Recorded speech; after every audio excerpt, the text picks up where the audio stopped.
Well, hello there, folks. It's Lindbergh, Health and Fitness Motivation Podcast.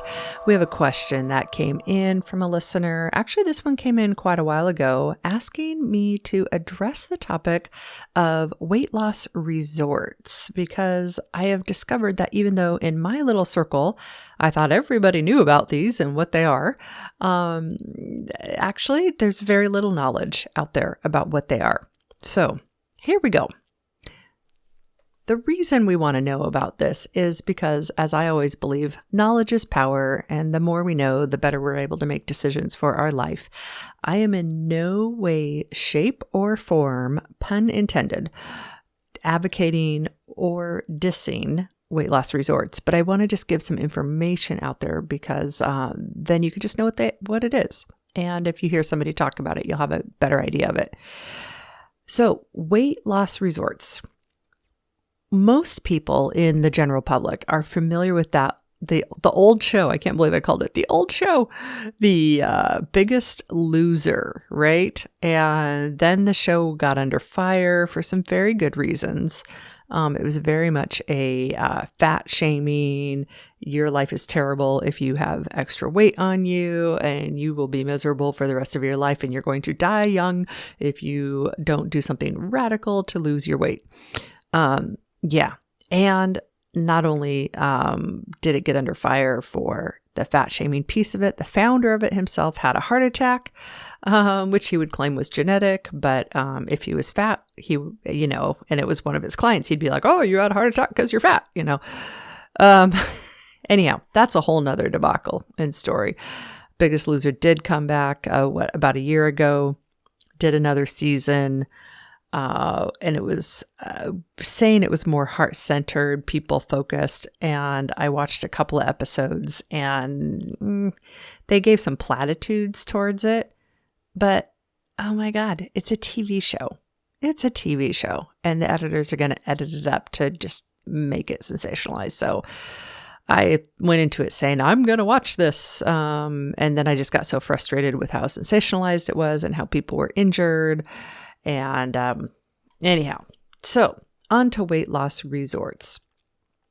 There are, if you did not know, there are a plethora in the United States of weight loss resorts out there. And in general, they go from extreme to an active vacation. So there's a whole spectrum of them. And you can just go to your search engine and search extreme weight loss resorts, and boom, you will get results on weight loss resorts that are extreme, that are boot camps, that are bikini body boot camps, that are more medical resorts.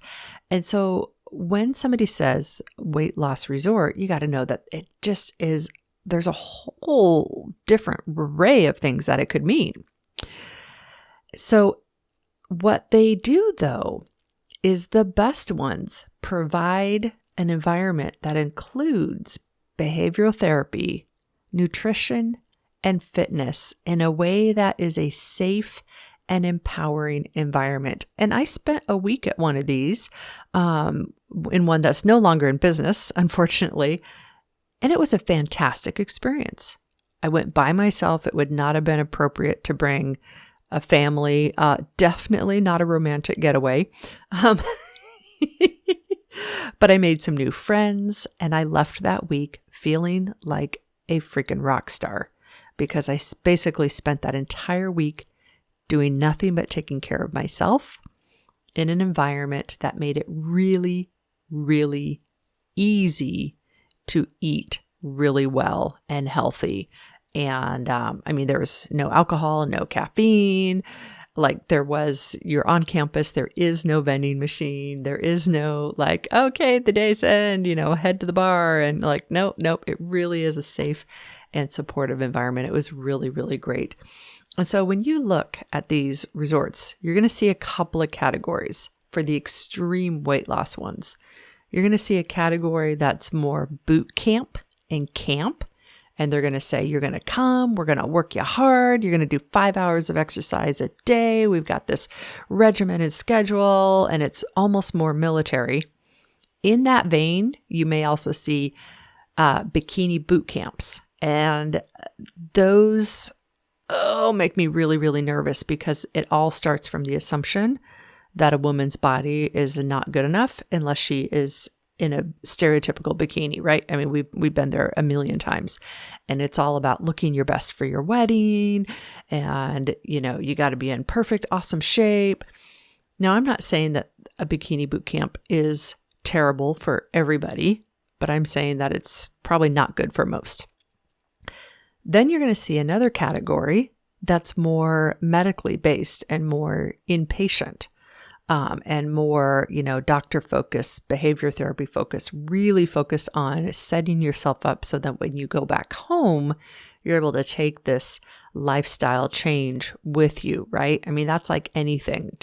Summer camp when we were kids, right? You go to summer camp and you're like, revival, it's awesome. And then you come back home and it's like, okay, now I'm back home and my room is still a mess and the Doritos are still in the drawer, So what I want you to know is that those are there.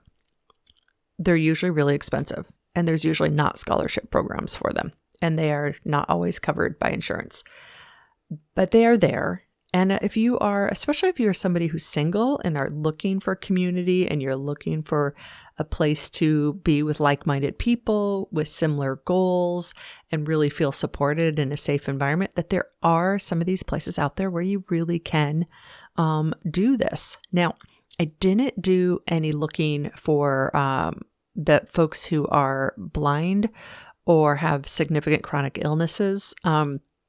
My guess is that they do exist and they would be there, because a lot of people who come to, especially the medically based ones, have a lot of other health issues that they are working with. In fact, some of these that I looked at really quick included helping with diabetes and bariatrics and family dynamics and binge eating disorders and all of that. And so some of them will have more support for you.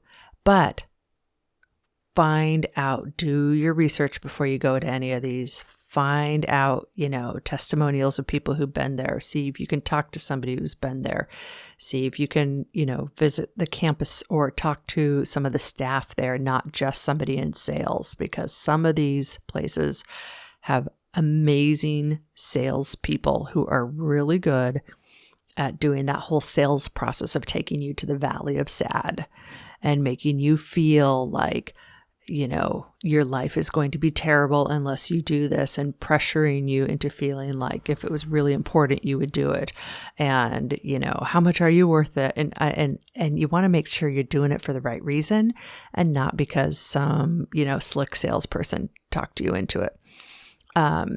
Even with that, the one I went to, the salesperson was pretty slick. Actually was a friend of mine. I'm like, dude, you're pretty slick.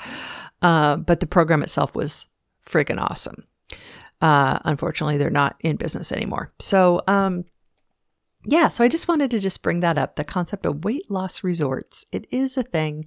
It is real. And as we open up, who knows? There may be some great deals out there because people are trying to get them all up and running again now that hopefully COVID is becoming more of a distant memory. Hopefully. Alrighty, friends, that's it on weight loss resorts for today. If you have more questions or want me to go into more detail, let me know. And in the meantime, head on over to my website, couchtoactive.com. I work with all kinds of people, chronic illnesses, diabetes, the blind, obese, morbidly obese. I hate that word, morbidly obese, don't you? I hate that word. Anyhow. And to get people up and running on their health and lifestyle goals from their own homes. All right, that's couchtoactive.com.